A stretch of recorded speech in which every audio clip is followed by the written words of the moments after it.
বলো, ক্লাসে কেন লেট করে এসেছো?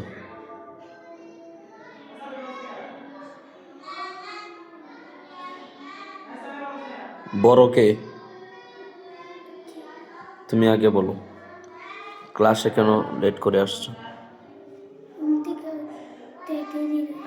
ঘুম থেকে দেরি করে উঠেছ? তুমিও তাই? তোমরা কি শাস্তি নিবা এখন?